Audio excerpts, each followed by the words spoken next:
प्रिय विद्यार्थियों, लोक प्रशासन कक्षा में आपका स्वागत है। हम लोग संगठन के सिद्धांतों के बारे में पढ़ रहे थे। इससे पूर्व हम लोगों ने पद सोपान व आदेश की एकता के बारे में पढ़ लिया है। आज हम नियंत्रण का क्षेत्र स्पान ऑफ कंट्रोल के बारे में पढ़ेंगे।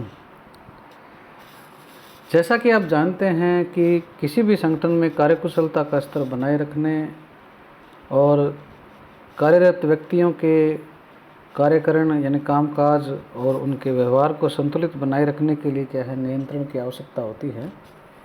नियंत्रण का कार्य उच्चाधिकारियों का मुख्य दायित्व है। नियंत्रण व्यवस्था का उद्देश्य यह देखना होता है कि संगठन की प्रत्येक इकाई में काम करने वाले जो कार्मिक हैं वो दिए गए आदेशों, निर्देशों और नियमों के अनुरूप कार्य कर रहे हैं या नहीं, यह देखना होता है। नियंत्रण का क्षेत्र उस क्षमता या परिधि को व्यक्त करता है जो किसी नियंत्रणकर्ता अधिकारी में होती है। अर्थात एक अधिकारी एक समय में कितने अधीनस्थों को सफलतापूर्वक नियंत्रित कर सकता है, वही नियंत्रण का क्षेत्र है। इसको कई बार हम अनेक नामों से भी संबोधित कर देते हैं। इसको नियंत्रण की विस्तृति, प्रबंध का क्षेत्र, पर्यवेक्षण का क्षेत्र या सत्ता का क्षेत्र भी कह देते हैं। डिमॉक ने इसकी डेफिनेशन दी है। वो कहते हैं कि नियंत्रण के क्षेत्र का अर्थ किसी उद्यम के मुख्य कार्यपालक तथा उसके मुख्य सहयोगी अधिकारियों के मध्य सीधे व्यवहारिक संचार संपर्कों की संख्या और उसके क्षेत्र से है। V.A. ग्रेकुनाथ जो हैं, उनका हम आगे फार्मूला भी अध्ययन करेंगे। उन्होंने क्या है, नियंत्रण के क्षेत्र को ध्यान का क्षेत्र कहा है, स्पान ऑफ अटेंशन। सभी संगठनों में पद सोपान, कर्मचारियों की संख्या, कार्य की प्रकृति एक जैसी नहीं होती।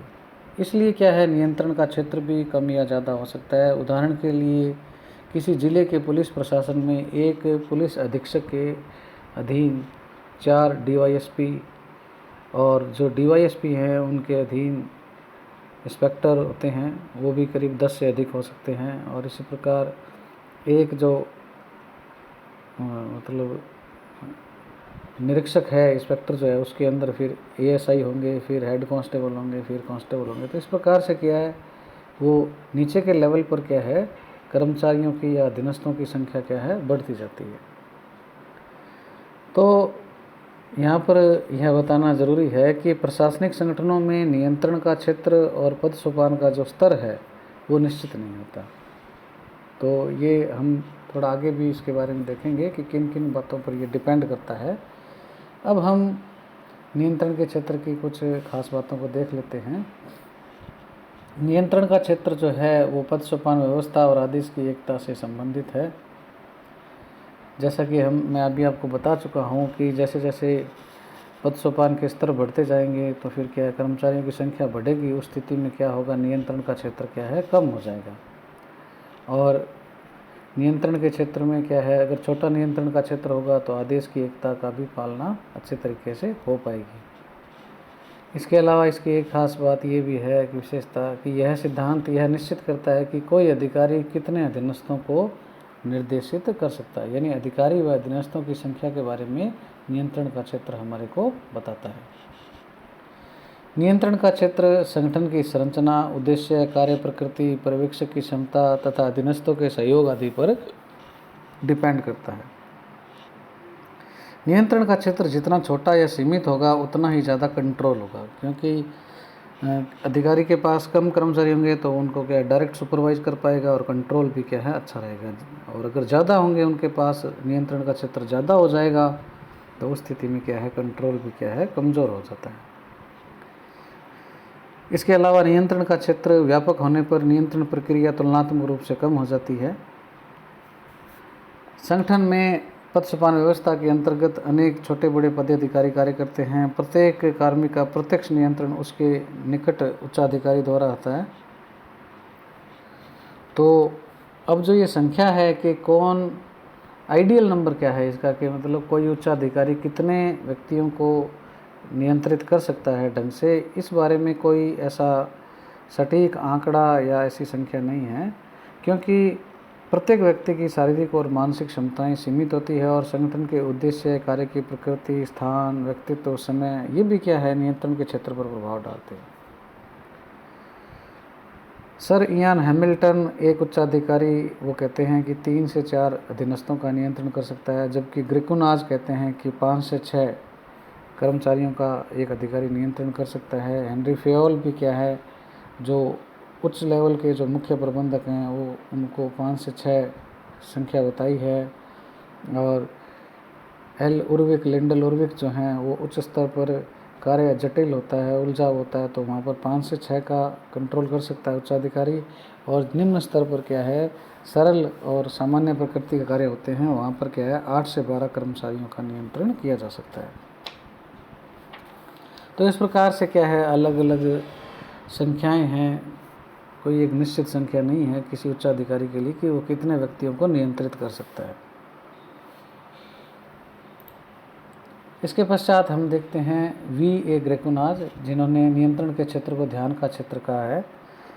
सन 1933 में वी ए ग्रेकुनाज ने the bulletin of international management institute में एक लेख लिखा था जिसका नाम था रिलेशनशिप इन ऑर्गेनाइजेशन। इस लेख में उन्होंने एक गणितीय सूत्र का प्रतिपादन किया। यह फार्मूला सन 1937 में उर्विक और गुलिक की संपादित पुस्तक थी the papers on the science of administration. ये हम लोगों ने जब लोक प्रशासन का विषयगत विकास पढ़ा था उसमें भी इस पुस्तक का नाम आया था। उसमें क्या है ये प्रकाशित भी हुआ था दोबारा। पहले तो इन्होंने क्या है रिलेशनशिप ऑर्गेनाइजेशन में प्रकाशित करवाया था, फिर बाद में इस बुक में भी पुनः प्रकाशित हुआ। ग्रेकुनाज के अनुसार उच्चाधिकारियों को यह ध्यान में रखना चाहिए कि केवल प्रत्यक्ष संबंध ही अधीनस्थों के साथ नहीं होते, बल्कि अधीनस्थों के विभिन्न समूहों के परस्पर अंतर संबंध भी होते हैं। उन्होंने संबंधों की संख्या कई कारणों से बदलती है यह बताया, और उन्होंने 3 प्रकार के संबंध बताए: प्रत्यक्ष एकल संबंध, प्रत्यक्ष समूह संबंध और आड़े तिरछे संबंध। उन्होंने अधीनस्थों की संबंधों की संख्या ज्ञात करने के लिए, संबंधों की संख्या ज्ञात कितने संबंध हो सकते हैं, 3 प्रकार के संबंध हैं, संबंधों की संख्या ज्ञात करने के लिए एक फार्मूला दिया था n2n/2 + n-1। यहाँ n जो है ये n क्या है, अधीनस्थों की संख्या है। यदि मान लीजिए कोई उच्चाधिकारी है, उसके अधीन 3 कर्मचारी हैं, तो अधिकतम संबंध कितने बन सकते हैं वो इस सूत्र की सहायता से हम ज्ञात कर सकते हैं।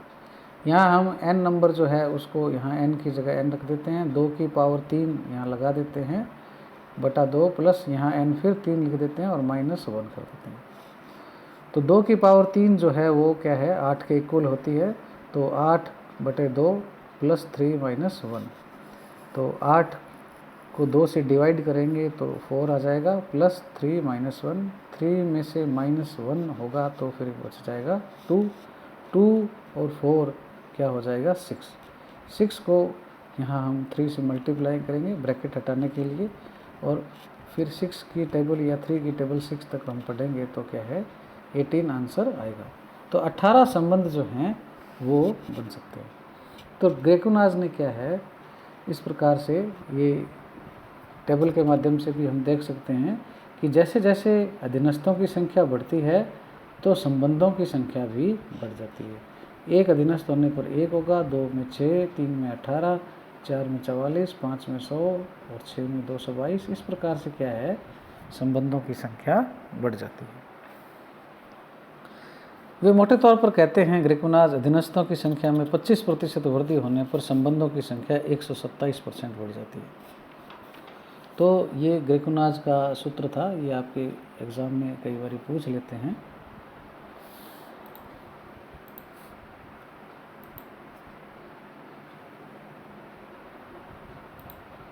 अब हम नियंत्रण के क्षेत्र को प्रभावित करने वाले कारकों के बारे में देखते हैं, अर्थात नियंत्रण का क्षेत्र किन कंडीशन में बड़ा होता है और किन कंडीशन में छोटा होता है। उसको कुछ कारक प्रभावित करते हैं। अर्थात किसी उच्चाधिकारी के अधीन कितने अधीनस्थ होंगे वो नियंत्रण का क्षेत्र है, और ये क्या है, कुछ फैक्टर्स पर डिपेंड करता है। पहला जो कारक है वो है कार्य व्यक्तित्व। कार्य व्यक्तित्व अलग है, पहले हम कार्य के बारे में पढ़ेंगे, ये इकट्ठा आ गया है। जैसा कि हम जानते हैं संगठन के उद्देश्यों की पूर्ति के लिए कार्य किए जाते हैं। संगठन में जिस प्रकृति के कार्य होते हैं उसी के अनुरूप क्या है, नियंत्रण का क्षेत्र भी हो जाता है। यदि नियंत्रणकर्ता, अधिकारी और अधीनस्थों का कार्य एक समान है, एक जैसी प्रकृति का है और रूटीन टाइप का है, रोजाना ही हो रहा है वो, तो उसको क्या है, सरलता से अधिक नियंत्रण हो सकता है। यानी अगर कार्य की प्रकृति सरल है, एक समान है, दैनंदिन रूटीन टाइप की है, तो उस स्थिति में क्या है, एक उच्चाधिकारी ज़्यादा अधीनस्थों को कंट्रोल कर सकता है। दूसरा जो कारक है वो है व्यक्तित्व। यह उच्चाधिकारी या जो नियंत्रण करने वाला अधिकारी है तथा उसके अधीनस्थ जो हैं उनके गुण, अवगुण, व्यवहार और कौशल से क्या है, संबंधित हैं। यदि उच्चाधिकारी, नियंत्रणकर्ता अधिकारी कुशल है, मेधावी है, चुस्त है, लोकतांत्रिक है, तो वह अधिक व्यक्तियों को नियंत्रित कर सकता है। लेकिन अधीनस्थों का सहयोग भी आवश्यक है। यदि अधीनस्थ कामचोर, अकुशल, असहयोगी, जिद्दी हैं तो नियंत्रण करना क्या है, टेढ़ी खीर हो जाता है। वास्तव में यह कारक सर्वाधिक प्रभाव दिखाता है, क्योंकि लोक प्रशासन में असाधारण योग्यता रखने वाले अधिकारियों की कमी नहीं है, तो संगठन में अराजकता फैलाने वाले अधीनस्थों की भी कमी नहीं है। तो इस प्रकार से जो व्यक्तित्व है अधीनस्थ का और उच्चाधिकारी का, वो भी नियंत्रण के क्षेत्र को प्रभावित करता है। इसके पश्चात आता है समय। यहाँ समय का मतलब दो प्रकार से है। पहला ये है कि संगठन की आयु से है। यदि संगठन बहुत पुराना है, सुस्थापित प्रक्रियाओं और परंपराओं से युक्त है, तो नियंत्रण की प्रक्रिया क्या है, सरल बन जाती है तथा तुलनात्मक रूप से अधिक कार्मिकों को नियंत्रित किया जा सकता है। यदि संगठन नया हो, नियंत्रण सहित अन्य प्रशासनिक प्रक्रियाएं संक्रमण काल से जूझ रही हो, तो उस स्थिति में क्या है, नियंत्रण क्या है, छोटा हो जाएगा। दूसरा जो अर्थ है इसका समय का, वो है अधीनस्थों तथा नियंत्रणकर्ता अधिकारी के सेवा काल या अनुभव का। जिन अधिकारियों का लंबा एक्सपीरियंस होता है, सेवा काल उनका अधिक होता है, तो वो नए अधिकारियों की तुलना में ज़्यादा लोगों को सफलतापूर्वक नियंत्रित कर सकते हैं। तो इस प्रकार से समय जो है, चाहे वो संगठन का हो, चाहे वो अधिकारी का हो, वो भी क्या है, नियंत्रण के क्षेत्र को प्रभावित करता है। अगला जो है कारक वो है स्थान। यदि अधीनस्थ कार्मिक और उनके उच्चाधिकारी एक ही कमरे में या एक ही भवन में हो, तो अधिक व्यक्तियों का नियंत्रण किया जा सकता है, अर्थात नियंत्रण का क्षेत्र क्या है, विस्तृत हो जाता है। किंतु भौगोलिक दृष्टि से दूर दूर कार्यरत अधीनस्थों का नियंत्रण क्या है, कठिनता से होता है। ऐसी स्थिति में क्या होगा, कम व्यक्तियों पर नियंत्रण हो पाता है और नियंत्रण का क्षेत्र क्या हो जाता है, छोटा। तो इस प्रकार से स्थान भी क्या है, नियंत्रण के क्षेत्र को प्रभावित करता है। अगला जो बिंदु है वो है सत्ता का प्रत्यायोजन। नियंत्रण का क्षेत्र मुख्यतः संगठन की पद सोपान व्यवस्था और सत्ता के प्रत्यायोजन से संबंधित है। कोई भी उच्चाधिकारी जो अपने अधीनस्थों को पर्याप्त सत्ता प्रदान करता है किंतु नियंत्रण की सत्ता अपने पास रखता है, वह अधिक सफल रहता है। दूसरी ओर जो उच्चाधिकारी अधीनस्थों को समस्त अधिकार प्रदान कर देता है तथा उसी सत्ता के अनुरूप अधीनस्थों की जवाबदेहिता सुनिश्चित नहीं करता है, तो नियंत्रण करना मुश्किल हो जाता है। अतः सत्ता व उत्तरदायित्व का संतुलन क्या है, बड़ा आवश्यक है। सत्ता का प्रत्यायोजन नहीं करने वाला अधिकारी भी क्या है, कार्य के बोझ से घिरा रहता है और वो कम अधीनस्थों को नियंत्रित कर पाता है। तो सत्ता का प्रत्यायोजन जो है वो भी क्या है, नियंत्रण के क्षेत्र को प्रभावित करता है। इसके बाद आता है नियंत्रण की विधि। ये भी बड़ा एक महत्वपूर्ण कारक है।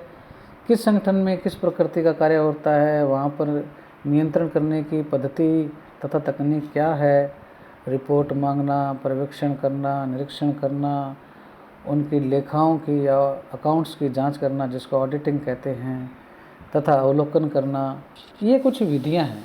यदि कार्य प्रगति की रिपोर्ट मांग कर ही नियंत्रण किया जा सकता है तो इससे क्या होता है, बहुत से अधीनस्थों पर नियंत्रण कर सकते हैं।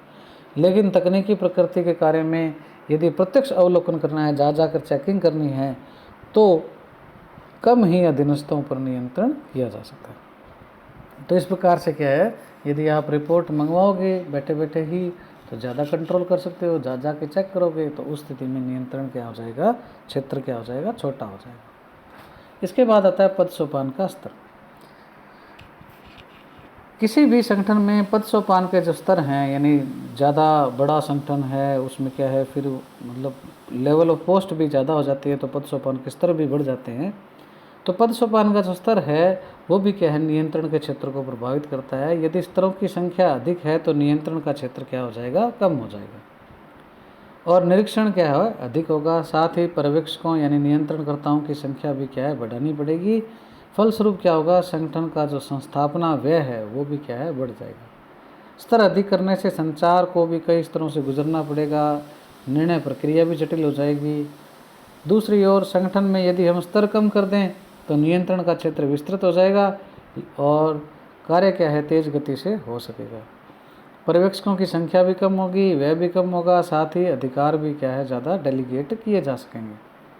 अधिक अधिकार मिलने से कार्मिक उत्तरदायित्व वहन करना सीखते हैं और मनोबल भी बढ़ता है। तो कहने का भाव ये है, संगठन क्या है, छोटा होना चाहिए। लेकिन सेकलर हडसन जो हैं वो ये कहते हैं कि नियंत्रण का क्षेत्र क्या है, जितना छोटा होगा यानी जितना टाइट होगा उसी मात्रा में निरीक्षण तथा संपर्क की सफलता क्या बढ़ जाएगी। ये तो हम मानते हैं, लेकिन हेडसन कहते हैं कि ज़्यादा नियंत्रण करने से क्या है, उससे खतरे भी पैदा होते हैं। उदाहरण के लिए कुछ प्रतिवेदनों के ब्यौरेवार निरीक्षण का परिणाम यह होगा कि अधीनस्थों को प्रेरित नहीं किया जा सकता और उनकी क्षमताओं का पूरा उपयोग नहीं किया जा सकता। उर्विक भी इसकी आलोचना करते हैं। वो कहते हैं नियंत्रण का छोटा क्षेत्र सामाजिक और प्रशासनिक दूरी को कम कर देता है। तो इस प्रकार से क्या है, नियंत्रण का जो क्षेत्र है वो कुछ कारकों पर निर्भर करता है। लेकिन अभी वर्तमान में क्या है, कुछ सिनेरियो क्या है, चेंज हो रहा है। विज्ञान व प्रौद्योगिकी के विकास के साथ साथ प्रशासनिक प्रक्रियाओं में आए सामूहिक परिवर्तनों से क्या है, नियंत्रण के क्षेत्र की जो परंपरागत अवधारणा है वो क्या है, धीरे धीरे कमज़ोर हो रही है। अब आज हम telephone, fax, email, internet, VC video conference जो है, इनके माध्यम से क्या है, हम एक साथ क्या है अनेक व्यक्तियों से क्या है जुड़ जाते हैं, लाइव हो जाता है सारा। तो उस स्थिति में क्या है, नियंत्रण का क्षेत्र अब क्या है, बहुत ज़्यादा विस्तृत हो गया है। तो इस प्रकार से हम लोगों ने संगठन के एक सिद्धांत स्पान ऑफ कंट्रोल अर्थात नियंत्रण के क्षेत्र के बारे में पढ़ा।